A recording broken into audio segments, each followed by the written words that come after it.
Você está no podcast Academia do Agro, dedicado à competitividade do agronegócio brasileiro, com abordagem de temas que fazem parte do seu cotidiano, trazendo dicas e sugestões para o seu trabalho. Vamos juntos!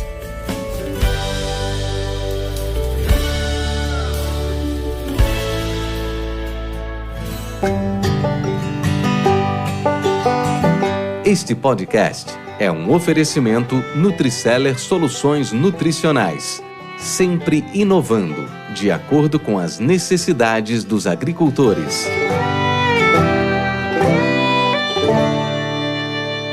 Olá, amigos!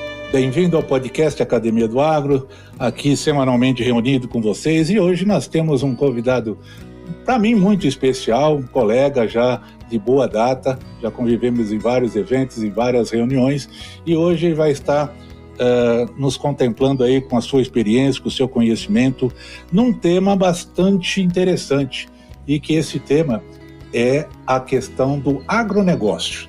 Será que as regras de competição mudaram? E sobre isso, nós vamos falar com esse colega que é formado, é agrônomo, parabéns, né? O nosso dia foi ontem, foi muito bacana, parabéns ao nosso convidado e a todos os agrônomos, né, que nos ouvem. Ele é formado em agronomia pela Universidade Federal de Uberlândia, aqui no Brasil. Ele é mestre em economia pela mesma universidade e ao qual ele desenvolveu a sua tese sobre estratégias competitivas para o agronegócio.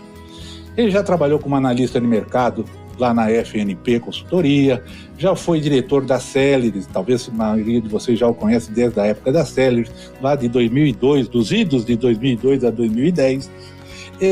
Durante todo esse período ele esteve muito envolvido com uma série de projetos de interesse econômico e análise setorial do agronegócio brasileiro. Ele também tem sólida experiência em gestão de derivativos agrícolas via Mercado Futuro de Operações, BMF.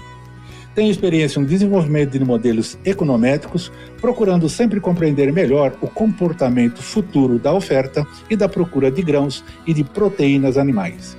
Ele é um expert e muito envolvido em vários projetos econômicos focados em bioenergia, biotecnologia e gestão.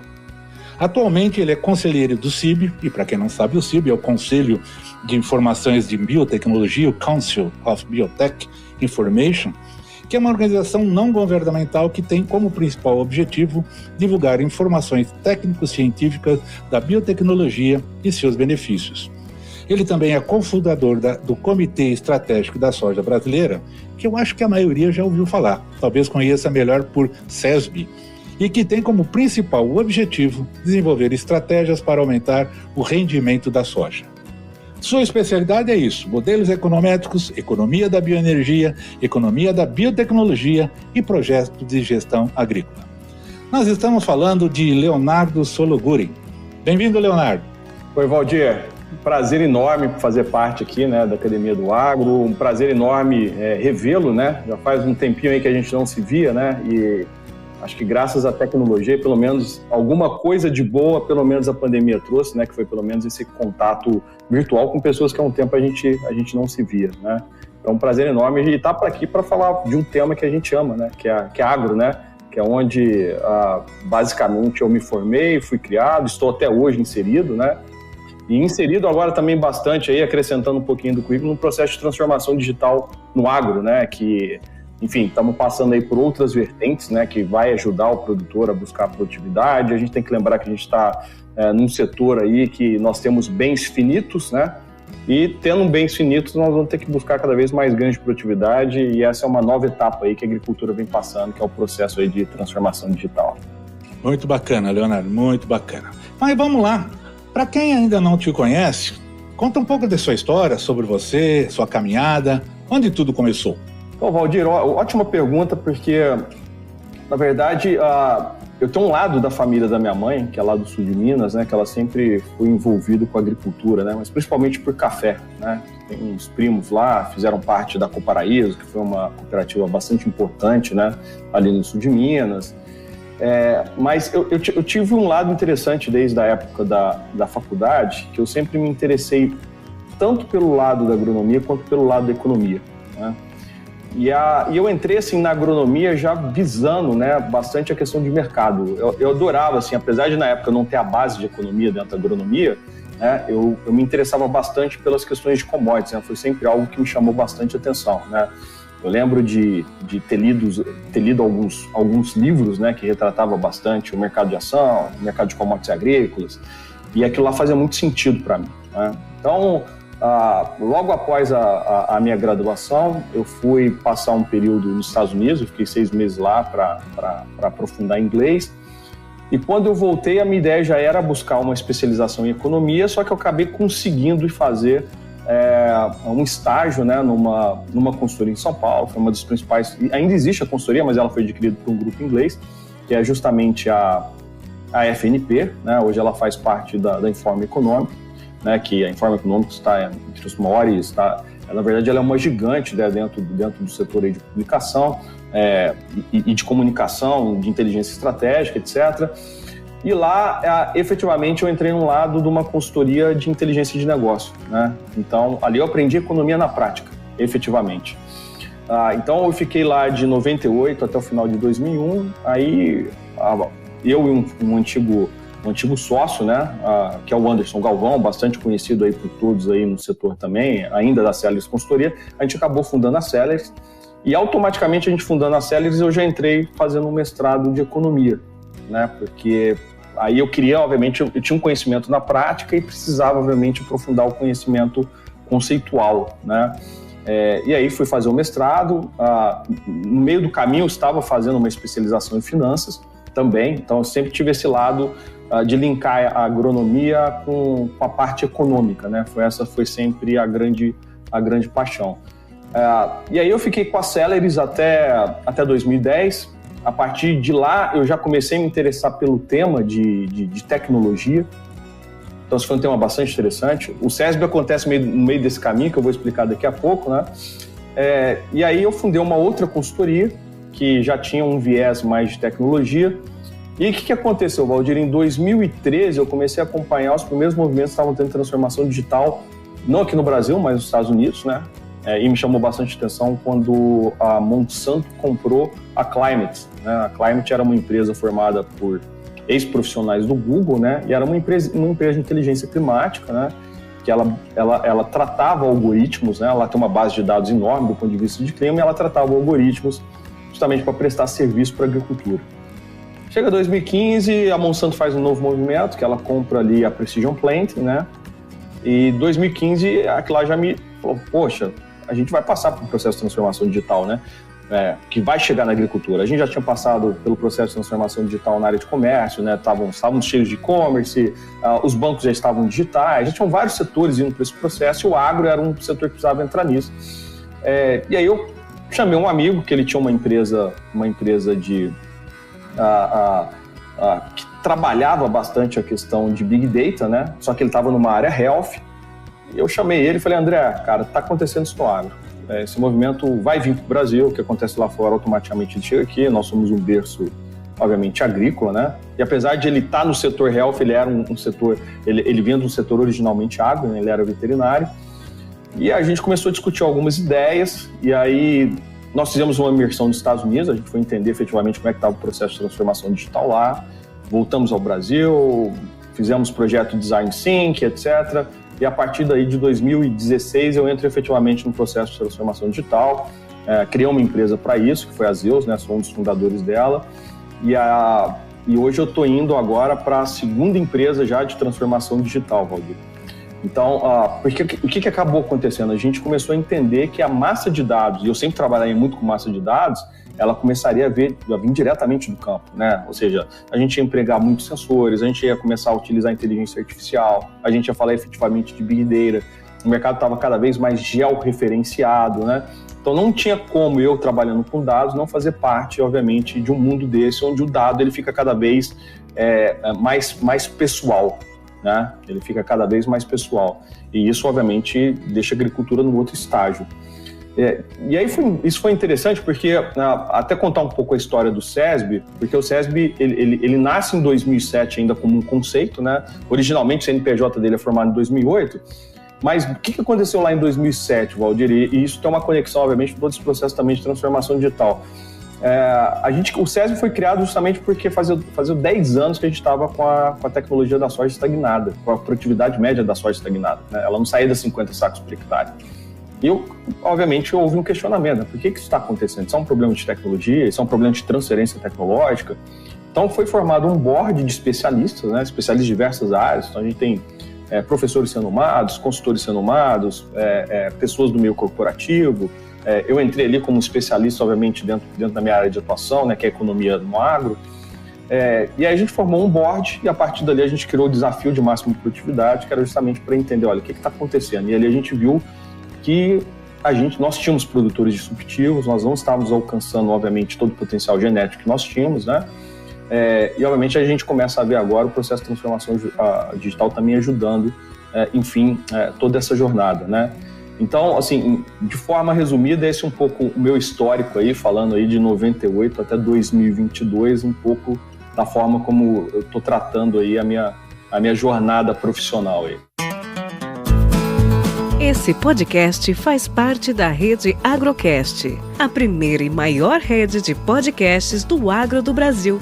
Acesse www.redeagrocast.com.br. Podcast Academia do Agro. Leonardo, eu já vou pegar gancho nessa sua última exposição, principalmente você falou da SESB, né, como Comitê Estratégico Soja Brasil, onde você já inclusive esclareceu a sua fundação, as suas origens, a formatação e formação, né, que é uma entidade sem fins lucrativos, formado aí por profissionais e pesquisadores. Beleza. E o seu objetivo é justamente a máxima produtividade, desafio da máxima produtividade. Aí eu te pergunto, de 2008 até agora, como foi essa evolução? Que níveis foram atingidos máximos até agora?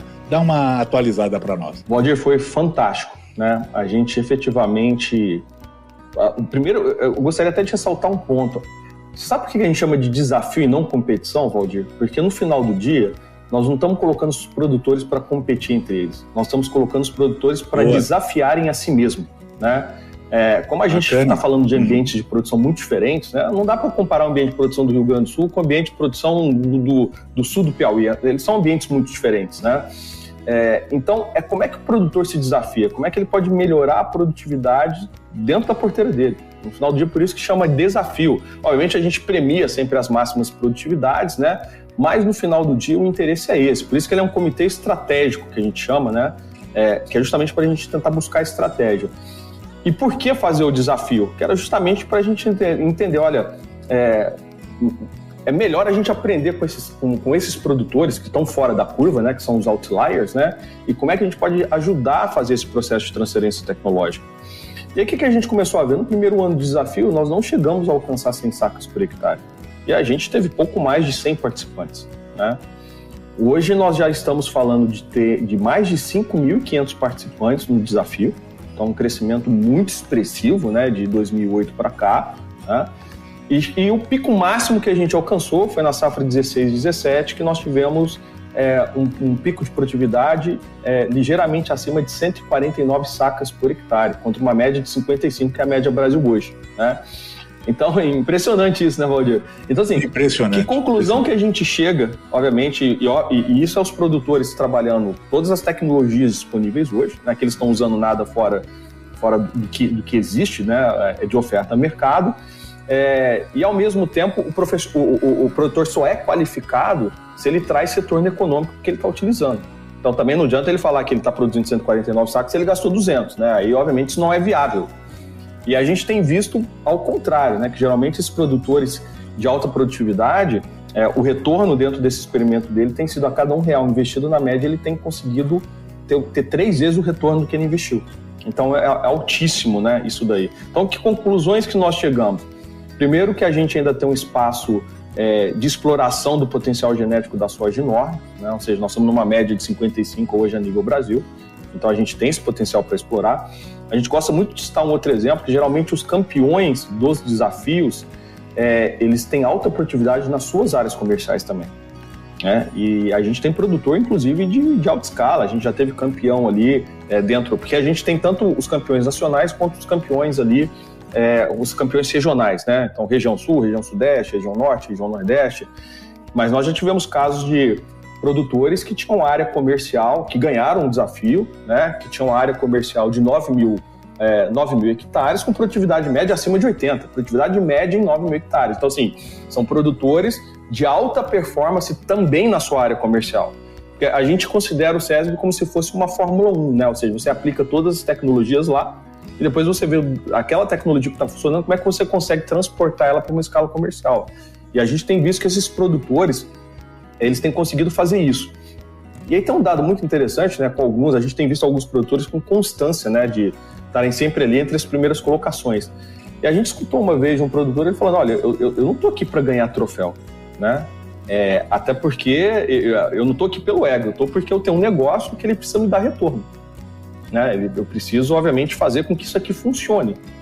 E se funcionar bem aqui, eu vou conseguir transportar parte disso para a área comercial, né? E aí o legal de todo o processo, o ecossistema do SESB, é que como o produtor não compete com o vizinho dele no final do dia, nós estamos falando de commodity, eu acho que o bacana disso é justamente todo o processo que a gente cria de o próprio produtor querer fazer a transferência tecnológica para o vizinho dele, né? Porque no final do dia, ninguém melhor para falar de produtividade do que o cara olhar para o vizinho dele e falar assim, o que esse cara está fazendo que eu não sei fazer, né? E aí existe esse altruísmo aí por parte do produtor, que é justamente de compartilhar essa informação. Tanto é que, quando acaba o desafio, né, a gente faz um fórum nacional e a gente vai discutir os principais cases, né? Então, isso tem sido um trabalho, assim, dá um orgulho enorme, né, de fazer parte, né? Nós estamos vendo o SESB crescendo ali como instituição. Nós já temos 30 patrocinadores hoje, para você ter uma ideia. Então, a gente tem uma parte importante aí das empresas apoiando o SESB dentro dessa causa. E é importante a gente ressaltar, né, Valdir, que assim, a gente entende o SESB também como ela é uma instituição também que ela tem um propósito social, porque no final do dia a gente precisa alimentar o mundo. O Brasil alimenta hoje cerca de 1 bilhão de pessoas, né? Então a gente tem esse desafio, o mundo está crescendo, né? Nós temos ainda pessoas que vão sair da linha da pobreza, economicamente o mundo ele vai crescer a longo prazo. Obviamente a gente enfrentou esses 2 anos econômicos aí bastante complicados, né? Mas é uma tendência natural de a população crescer, o mundo crescer, e nós vamos ter que produzir soja, nós vamos ter que produzir milho também daqui a pouco, né? Mais milho ainda, né? Já viramos o segundo maior exportador. Hoje, obviamente, a gente está focado dentro do SESB em soja, né? Que é a nossa principal cultura, mas a gente já começa a discutir, obviamente, o ambiente de produção, né? Que é aquele cara que produz soja mais milho, né? Ou seja, uma cultura ela acaba dependendo ali da outra, quando você está num processo, obviamente, de rotação de cultura, quando você está fazendo, obviamente, uma matéria orgânica. Então a gente começa a entender, no final do dia, que a gente também tem um propósito social, que é de ajudar a melhorar a produtividade média, porque o mundo vai precisar mais da soja brasileira. Então tem vários propósitos aí dentro do trabalho. Podcast Academia do Agro. Leonardo, quando eu estava na vida corporativa trabalhando com sementes, e sempre havia uma pergunta, né? Quanto que é possível, qual que é o potencial produtivo do milho? Na época se perguntava muito isso. Porque na época se produzia algo como 60, 70, 80, 90 sacos por hectare, 100 sacos.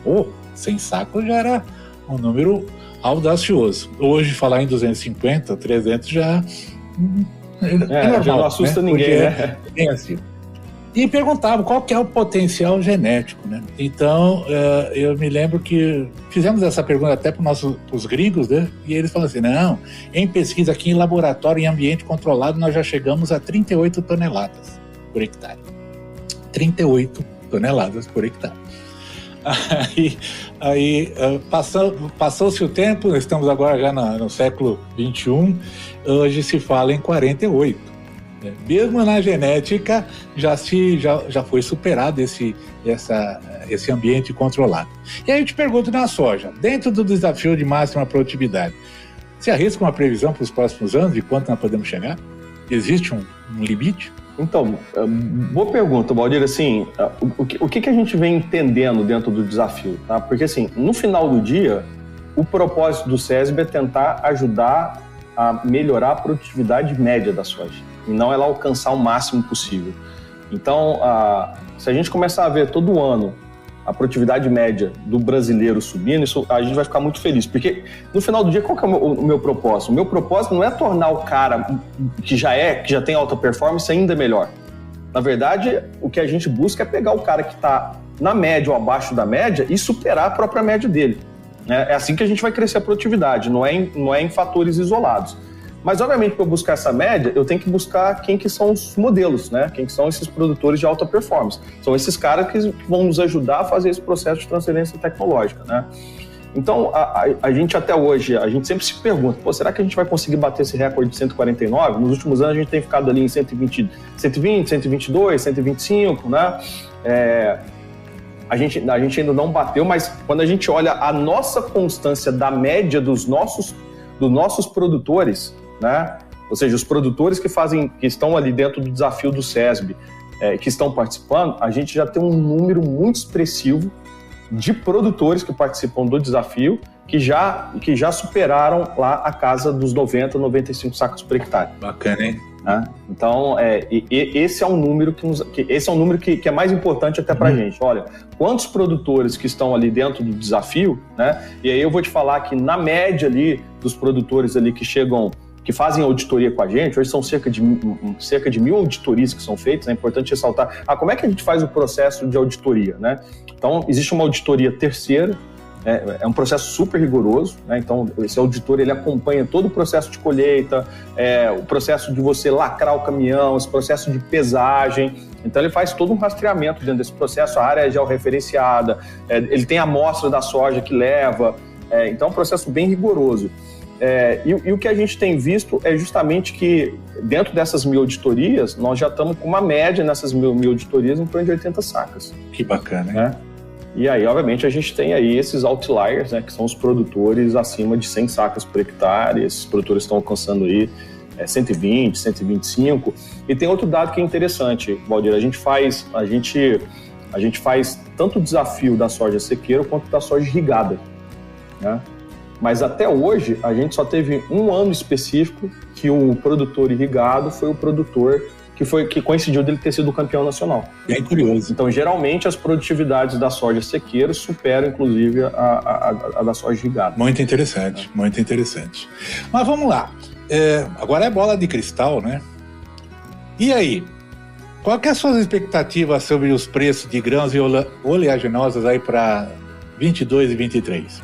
O que você nos informa? O que os seus estudos mostram o que poderá acontecer agora nessa época de comercialização com a soja plantada agora, que já começou, inclusive, né? Exatamente. Excelente pergunta, Valdir. Assim, eu vou ter que voltar aí uns 2 anos atrás para a gente poder justamente chegar nesse ponto que a gente está hoje, tá? Então, o que aconteceu ali, vamos pegar o momento ali de pandemia, né? Porque se a gente pegar 2020 e 2021, foram anos, de certa forma, espetaculares para o agronegócio, né? De rentabilidades recordes, né? Eu sempre falo assim, a gente tem que tomar muito cuidado para comemorar isso, né? Porque, na verdade, isso foi durante um momento muito trágico, né, para a humanidade, né? Não foi só para o Brasil, né? A gente teve um efeito indireto que ajudou a colaborar o setor, mas não dá para a gente, obviamente, colaborar pelo motivo que foi. Mas o que aconteceu? Dentro do processo lá da pandemia, nós tivemos um processo fortíssimo de desvalorização da nossa taxa de câmbio. Então, o que vinha acontecendo economicamente com o Brasil? A gente começa aí o mandato aí do governo Bolsonaro, né? Ele pegou, obviamente, um país que a gente teve ali de 2013 a 2015, até antes, obviamente, do impeachment da Dilma, o Brasil estava num processo de restrição, de problema econômico muito sério, né? A gente estava sofrendo, de fato, uma crise bastante complexa, né? E isso tem tudo a ver, obviamente, com o processo de gestão que a gente teve lá atrás. A gente já não conseguia fazer superávit primário, o Estado estava ficando inchado, a gente estava com déficit fiscal. Então, o Brasil já estava enfraquecido do ponto de vista cambial, tá? Obviamente, Michel Temer faz algumas reformas ainda que eram importantes, mas a gente não conseguiu completar na sua amplitude as reformas necessárias. Então a gente começa ali o governo ali, do Bolsonaro ainda com o Brasil em crise. E não só o Brasil em crise, mas a gente ainda estava com a Europa tentando sair daquela crise que ainda tentando se recuperar desde a crise de 2009. Você viu tanto que essa crise, né, da bolha imobiliária nos Estados Unidos ela foi muito grande, né? Estou tentando resumir o processo porque é um processo até relativamente longo e complexo. Bem, então o que acontece? A hora que a gente está começando a respirar, chega a pandemia, né? Então o Brasil já vinha, obviamente, num processo de a gente tentar fazer austeridade fiscal, de tentar corrigir as contas no Brasil, e a gente, obviamente, chega no momento em que o Brasil já fragilizado economicamente, chega a pandemia e a gente tem um processo de desvalorização cambial muito forte. E por que isso favorece automaticamente o produtor? Porque a soja, né, ela é uma commodity dolarizada. Então, automaticamente, naquele momento, a soja subiu rapidamente de valor e, ao mesmo tempo, os custos não acompanharam essa alta do dólar na mesma velocidade, né? Então a gente tinha um momento ali, obviamente, de limitação das indústrias conseguirem repassar esse preço. Naquele momento ninguém entendia se era algo temporário ou não, né? E, obviamente, a commodity você tem uma correção automática da taxa de câmbio. Isso é um processo diário, isso é um processo que pode acontecer várias vezes, inclusive ao longo do dia. Então, nisso o produtor ele acabou sendo favorecido. E o que acontece, obviamente, também no meio do caminho? A gente começa a ter quebras de produção, né? Tivemos quebra de produção nos Estados Unidos, depois no ano passado a gente tem quebra de produção na América do Sul, etc. E aí a gente também começa a ter uma elevação do preço da soja na Bolsa de Chicago. E isso é uma coisa muito rara de acontecer, você ter esses dois movimentos, né? Você está com o dólar caro e a soja caro, porque geralmente o que acontece? Quando o dólar está muito caro, né, automaticamente, em condições normais, né, nós estamos falando economicamente, automaticamente a soja na Bolsa de Chicago ela cai. Por que ela cai? Porque como os Estados Unidos ele perde competitividade em exportação, significa dizer que ele vai exportar menos, o estoque vai subir, e obviamente o preço na Bolsa de Chicago cai. Então, como a gente teve também perdas de safra, a gente teve um movimento de corrida para commodities também, por conta do... o que acabou acontecendo? Como todo mundo tentou combater a economia, tentou combater, obviamente, as crises econômicas, o mundo entrou numa vertente de reduzir de forma significativa a taxa de juros. Então, no caso do Brasil, a gente chegou a ter uma mínima, inclusive, de 2% na nossa taxa de juros, né? Obviamente, buscando tentar incentivar a economia. E quando acontece isso, todo mundo vai para a renda variável.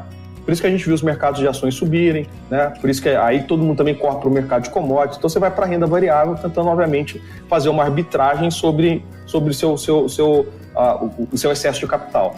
Então, nesse contexto, a gente viu a disparada do preço da soja, né? E os custos não subindo na mesma proporção. Então a gente viu isso acontecendo durante a safra 2021 e 21-22. Obviamente com 21-22 já tendo alguma correção de preço. Bem, qual que é o cenário que a gente passa até agora? Primeiro ponto, mudou a curva de preço da soja. Tá? Então a gente pode ver que toda vez que a gente tem impactos econômicos muito fortes, né? Como é o caso de mudança do preço do petróleo lá atrás, como é o caso quando a gente teve, por exemplo, a gente teve diversas crises ao longo de diversos anos, né? Então, quando você pega, por exemplo, na década de 90, lá a crise que nós tivemos nos tigres asiáticos, né? Depois crise na Rússia, crise no México. Então, tudo isso vai fazendo com que você tenha inflação de custo. E aí, como é uma questão de oferta, que você tem inflação de custo, você não consegue mais produzir commodity naquele preço. Então, a commodity tem que valer mais, né? Ou ela tem que estar pelo menos dentro daquele custo ali para você, obviamente, ter oferta. Então, a gente teve, obviamente, agora um choque do ponto de vista de custo de produção. Existe um processo de inflação global, porque nós tivemos uma quebra na cadeia de fornecimento de uma série de coisas. No final, a pandemia, o que ela foi, né, Valdir? Todo mundo ficou isolado. Então, as fábricas fecharam e dentro desse isolamento, a gente parou de produzir uma série de matérias-primas importantes em diversos setores, né? Então, aí chega a inflação. Agora ela pega o agro de forma significativa. Então, a gente pega, por exemplo, fertilizantes, NPK, que saiu de R$1.000 a tonelada e veio para R$5.000 a tonelada. Então, agora a gente está dentro de uma realidade onde a gente tem um novo preço da soja e um novo custo de produção. Então, a gente não está mais com as margens que nós vimos, por exemplo, na safra 2021 e nem na safra 21-22. Outro dia eu estava fazendo uma conta, até fiz uma publicação dessa no LinkedIn, né? Hoje a gente pega, por exemplo, um custo de produção, eu vou falar o custo de custeio da safra, tá? Não estou falando custo de depreciação, custo de arrendamento, custo de oportunidade, custo financeiro, nada disso. O custeio da safra hoje de soja, que antes da pandemia era R$2.300, R$2.200 por hectare, isso no Mato Grosso, hoje nós estamos falando de R$5.500 por hectare, né? Então, e aí quando a gente agora faz uma paridade de exportação para a soja, porque agora acabou a pandemia, a gente tem um deslocamento, obviamente, das questões da taxa de câmbio, mas Chicago já está numa vertente mais baixa do que a gente viu no período da pandemia. Então, as margens estão mais apertadas. Tá? Então, o que significa dizer essas margens mais apertadas? Significa dizer que o cara que está ali dentro da média de produtividade de 50, 55 sacos por hectare, esse cara já passa... Ele já tem uma situação não muito confortável, principalmente se ele tiver que pagar arrendamento, principalmente se ele estiver alavancado, pagando, obviamente, parcela de terra, etc. E aí que entra a necessidade do cara ter alta performance. Aí o cara que está produzindo lá 70, 75 sacos por hectare, esse cara consegue ainda ter uma margem operacional muito boa. Né? Então, onde que está a diferença agora do nosso produtor é buscar a produtividade. A gente tem que lembrar que a gente está num setor que a gente chama de liderança de custo. Né? Então, o que eu quero chamar, assim, até para os ouvintes, para eles entenderem esses conceitos econômicos, né? Ou eu tenho um mercado de markup, né? Então, por exemplo, eu quero produzir uma caneta, né? Então, eu sei o custo de produção que ela vai ter, como eu vou colocar ela no varejo, eu coloco a minha margem de lucro lá e eu determino a minha margem de lucro, né? O sucesso de vender ou não é outra história, né? Mas eu determino a margem que eu quero ter naquela caneta de acordo com o meu custo de produção.